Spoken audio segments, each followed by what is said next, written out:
Namaste. Hamesha khush raho bitiyao. Myself Dr. Hina Mewada, Assistant Professor, Faculty of Ayurvedic Science, Department of Prasuti and Stri Rog, Jayoti Vidyapeeth, Women's University. In today's session, I am going to discuss about the uterine inversion. It is an extremely rare but life-threatening complication in third stage in which the uterus is turned inside out partially or completely. The incidence is about 1 in 20,000 deliveries. The obstetric inversion is almost always an acute one and usually complete. Now varieties, there are three degrees of the uterine inversion. In first degree, there is a dimpling of the fundus, which is still remain above the level of internal os. See in this diagram, the fundus dimpling is present, but fundus lies above the level of internal os.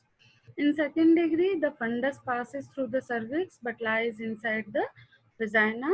This is the diagram of second degree in which fundus uh,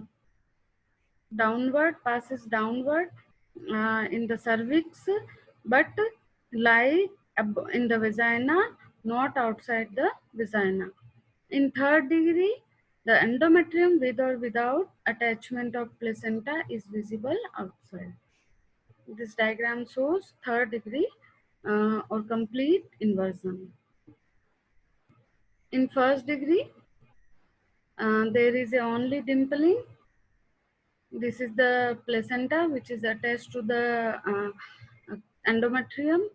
In second degree, fundus lies in the vagina but not outside. And in third degree, completely fundus outside the vagina. Now, etiology, the inversion may be spontaneous or more commonly induced. The spontaneous inversion occur in 40%. This is brought about by localized atony on the placental side over the fundus associated with sharp rise of intra-abdominal pressure as in coughing, sneezing or bearing down effort. Fundal attachment of placenta, short cord and placenta accreta are often associated. Iatrogenic causes occur due to the mismanagement of third stage, pulling of the cord when uterus is atony, fundal pressure given while the uterus is relaxed, and faulty technique in manual removal is the iatrogenic causes of uterine inversion. The common risk factors for uterine inversion are uterine over-enlargement, prolonged labor, fetal macrosomia, uterine malformations, morbid adherent placenta, short umbilical cord, and tocolysis and manual removal of placenta. Now, what are the dangers for uterine inversion? There may be a shock. Shock is neurogenic origin. Neurogenic type of shock will be there because of tension on the nerve due to the stretching of infundibulopelvic ligament, or due to the peritoneal irritation, or due to the pressure on the ovaries as they are dragged with the fundus through the cervical ring. The second cause is hemorrhage, which is especially occur after detachment of placenta. Pulmonary embolism will be there, and if left uncared, the uterine inversion, then it may lead to infection, uterine sloughing, and change into a chronic inversion. Now, how to diagnose uterine inversion? The symptom is only acute lower abdominal pain with bearing down sensation. The signs are varying degree of shock, and abdominal examination reveals cupping or dimpling of the fundal surface.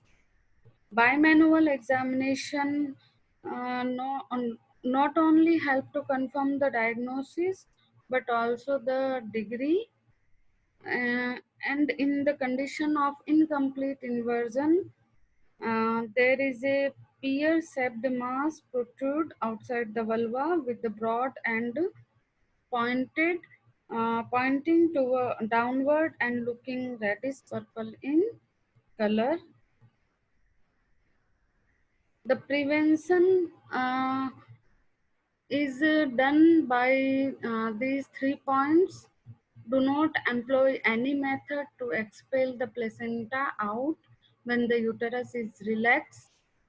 Pulling the cord simultaneous with fundal pressure should be avoided, and manual removal should be done in a manner as it should be.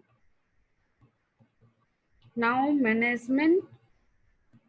Uh, the principle of management is to replace the part first, which is inverted, last, with the placenta attached to the uterus by steady firm pressure exerted by the finger. Then the counter support is applied by the other hand placed on the abdomen, and after replacement the head should remain inside the uterus until the uterus become contracted by parenteral oxytocin or prostaglandins. Then the placenta is to be removed manually only after the uterus become contracted. Usual treatment of shock, including blood transfusion, should be arranged simultaneously. If all methods are failed, then operation is done. This is the manual replacement in the uterine inversion. The replace the part first, which is inverted last. This is the last inverted part, which is replaced first, and the hand is kept inside the uterine wall until the uterus become contracted. O'Sullivan hydrostatic method is used in the uterine inversion, in which warm sterile fluid up to 5 liter is gradually instilled into the vagina through a douche nozzle, and the vaginal orifice is blocked by operator's palm and supplemented by labial apposition around the palm by an assistant. The douche can be placed at the height of about 3 feet above the uterus. The water distance the vagina and the consequent increase intravaginal pressure leads to replacement of the uterus. So thank you.